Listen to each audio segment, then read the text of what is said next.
A few stars of the future were also on hand as competitors and technical crew went through all the formalities that go with off-road racing. Pre-race paddocks were as usual a hive of activity as the start of the event approached and the adrenaline started to work on crews.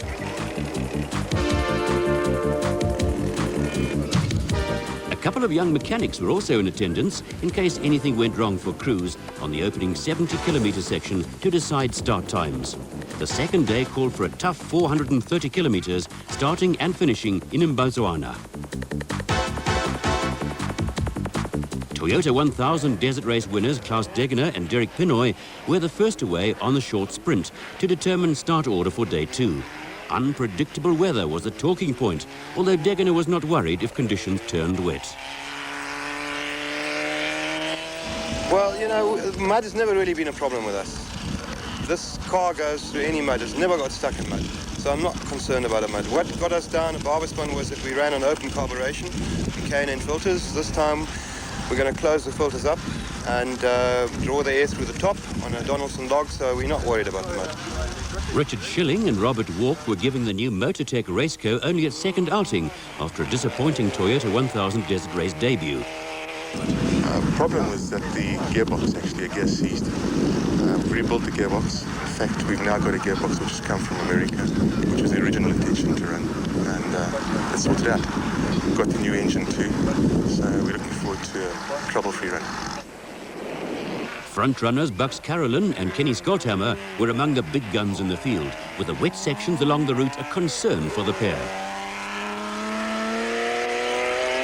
Well, we haven't got the proper filtration for water on the car, for the air filters, so we're going to go through the water slowly. That's basically it. We can't go fast through the water, otherwise if it sucks the water into the motor, we're going to cook the engine. So we're going to go slowly through the water.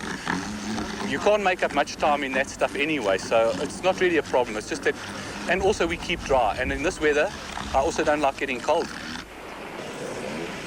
For former South African champion Fred Levesque, it's the challenge that counts. It's the challenge of being out there by yourself. When you get stuck, you can almost cry at times because you haven't got the strength to pick up the car, or you can't push it yourself. But it's much more of a challenge, I've always found, by myself.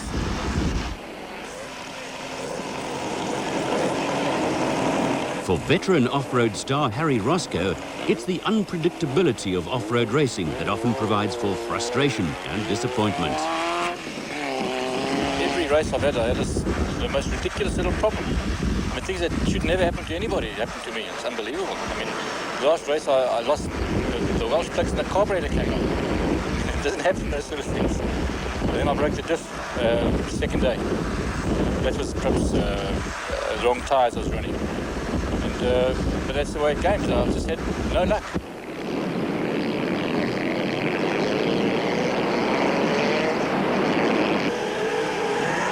For Philip Malone, early retirement was another disappointment. It was going tremendously well, and then suddenly there was just this water coming through the bonnet, which is again a gasket that went.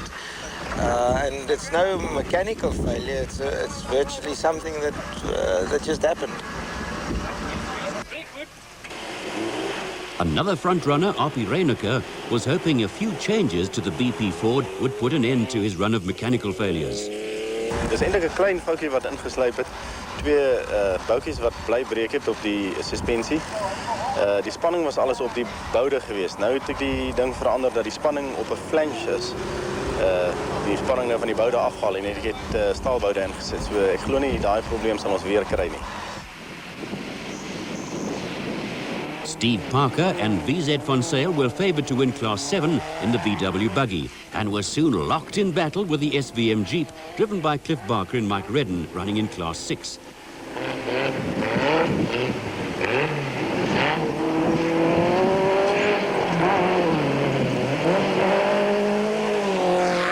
Parker and Von Sale appeared to have matters under control until they managed to get bogged down on a sandy section, and the Barker Redden Jeep sailed back into the lead.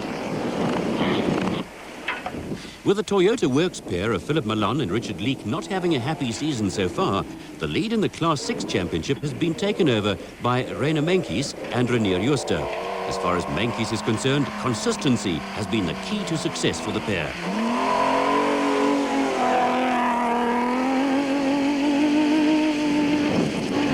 Ek dink op hierdie stadium omdat ons gelukkig is dat ons nog nie baie gebreek het nie. Ons het nog elke rally klaar gemaak.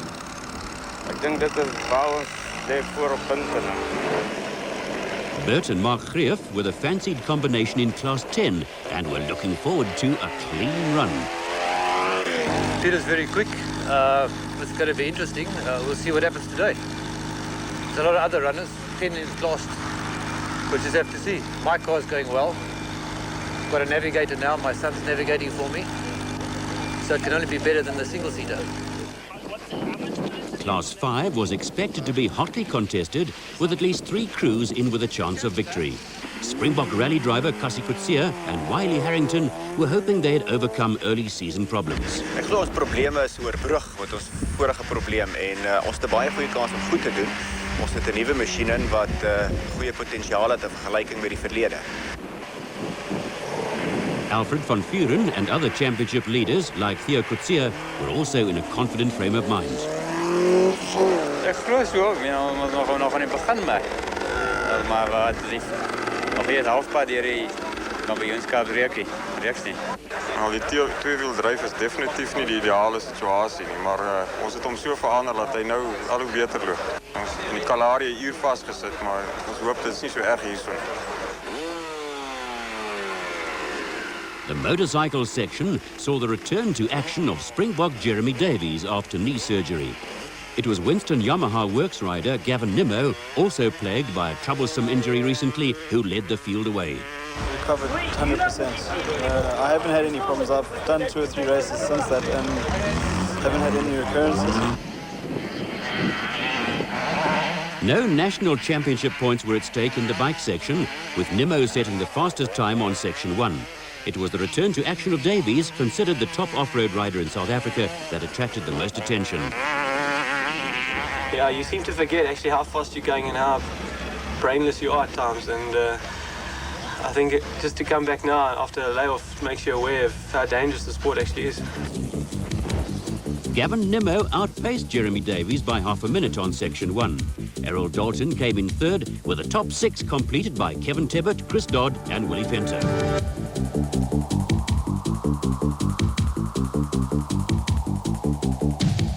On the car side, Klaus Degener and Derek Pinoy were 2 minutes ahead of Bucks Carolyn and Kenny Skolthammer, with veteran Harry Raceco having a good run to come in third.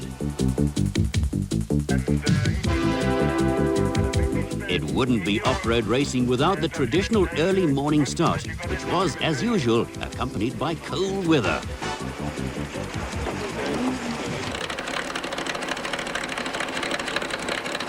A monster bell machine got the second section off to a flying start, with Klaus Degener and Derek Pinoy leading away the more conventional off-road racers. Degener and Pinoy were followed by Bucks Carolyn and Kenny Skolthammer, with Harry Raceco hot on their heels. For Richard Schilling, a few problems on section 1 in the Motortech Raceco meant he and navigator Robert Walk would have to start at the back of the field. Yeah, I had a bit of a problem yesterday. We stalled the car and Vic stopped and was kind enough to give me a tow start, but it was only about a kilometre from the end. So instead of wasting time and getting out of the car and cutting the rope, we actually raced together with the rope between us. And at the finish, it was thought that in fact I hadn't crossed the line under the own power of my motor car, and there is a rule that you have to do that. So the interpretation was I'd been towed, for which a penalty was imposed. I have discussed it with the organisers and they now understand that in fact I drove under my own power. I'm starting in the mass start half an hour behind Klaus today, but in fact I will have no penalty. So if I get the gap down to 29 minutes 30 seconds, I'll be in the lead by 30 seconds. It's going to be quite exciting today. Although using a smaller capacity Porsche engine than their normal race unit, Bucks Carolyn and Kenny Skolthammer were quickly into the lead, followed by Natal driver Roger Westermeyer in the Eskimo refrigeration Chenoweth, who was using local knowledge to good effect to pressurize Carolyn.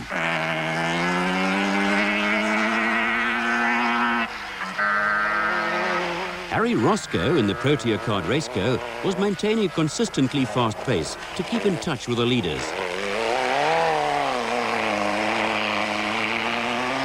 Behind Raceco, the ever-aggressive Klaus Degener was charging to make up for lost time after running into gearbox problems in the Duckham's Chenoweth.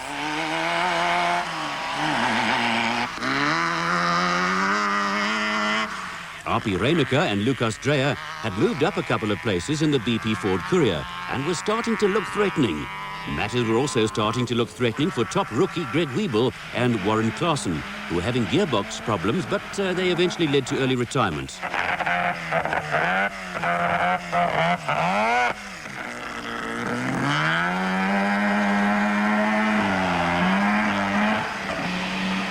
The Ant-Alex Dairy Toyota, in the hands of Alex Vowles and Corey Durant, was also well placed in the early stages. Behind them, there was plenty of drama, with a fired-up Richard Schilling and Robert Walk in the Motortech Raceco carving their way through the field in a desperate bid to overcome having to start at the back of the field.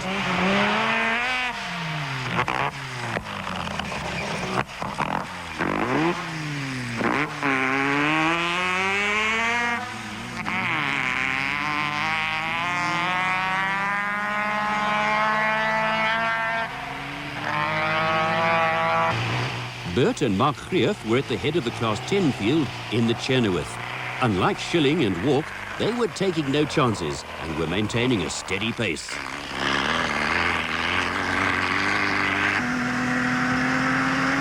Rally stars Cassie Coetzee and Wiley Harrington were leading the Class 5 battle in the dealer team Toyota Hilux and were starting to settle into a good rhythm.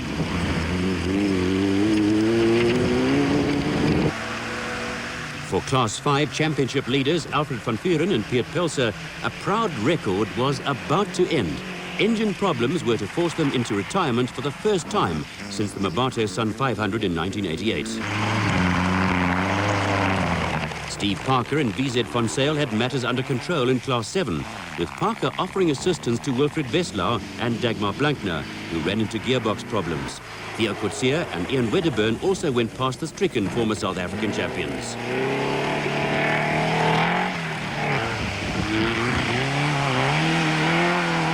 The charge was continuing where Richard Schilling and Robert Walk were concerned. Although running down the field, they had moved into the lead on total race time and had their sights set firmly on catching up with Bugs Carolyn and Kenny Skolthammer and the rest of the front runners.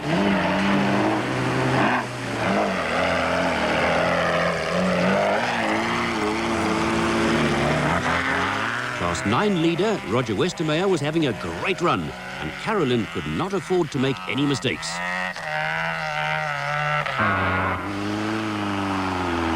Harry Raceco was always up amongst the leaders and was second in Class 9.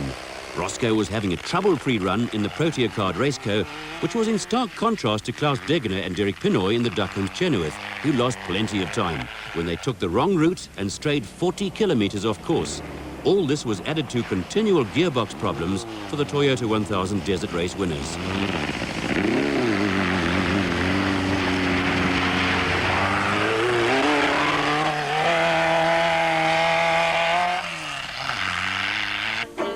Some budding local musicians livened up matters for spectators who were on hand at a water pan to watch the fun. Arpi Reinecker and Lucas Dreyer were taking it cautiously in the BP Ford after a strong showing that saw them up with the leaders, but there was plenty of drama still to come for the former South African champions.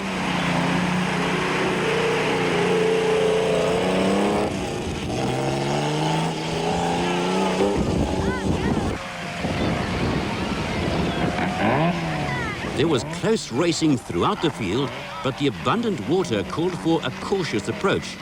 Water in the electrics or in the motor tends to cause severe mechanical problems, which are costly.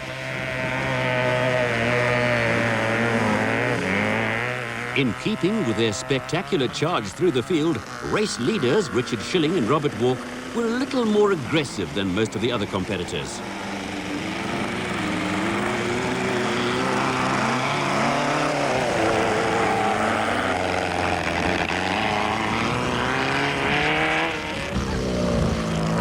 There was plenty of encouragement for competitors along the route and the occasional problem for Schilling and Walk. A kilometre down the road, a minor get-together with the Andy Gray Steve Atkins Sandmaster caught their attention for a few moments, but did not prove to be a major problem.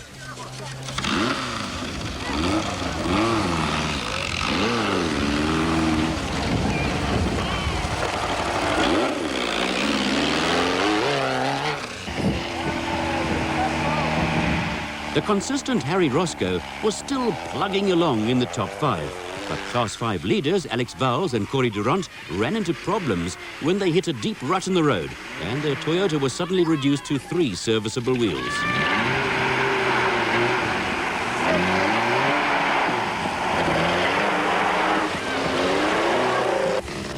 On the bike side, Errol Dalton on the Bird Paradise Kawasaki made most of the early running.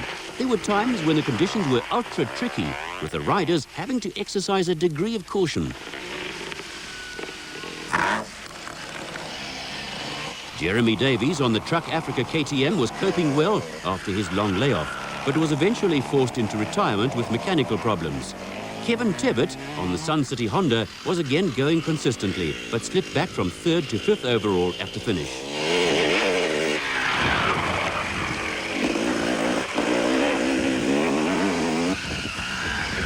There was an impressive display from Yamaha rider Willie Fenter. He hardly put a foot wrong in tricky conditions to make sure of 3rd place overall.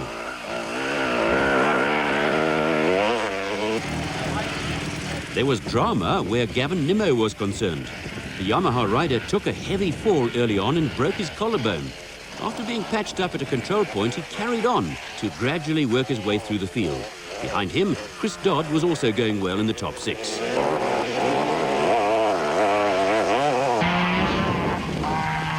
Early pace setters Mike Egan and Bruce Sanderson's chances of a top 5 finish in the Chenoweth took a knock when they lost time after water was sucked into the engine.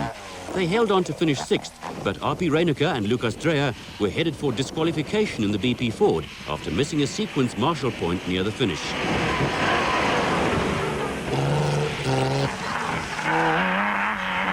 Bucks Carolyn and Kenny Skolthammer had dropped down to 3rd on the road in the Porsche Raceco and were having a trouble-free run. But the story of the event was the charge by Richard Schilling and Robert Walk, who on time elapsed had victory in their pockets.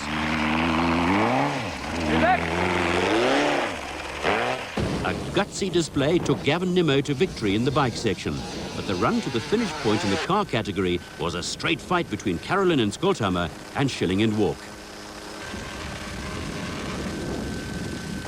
A final section of water almost caught out Schilling and Walk. A little judicious backtracking from Schilling and Walk ensured that Carolyn and Skolthammer would cross the line first. But on elapsed time, a brilliant performance by Schilling and Walk saw them win by 26 minutes, with a new Motortech Raceco more than demonstrating its potential.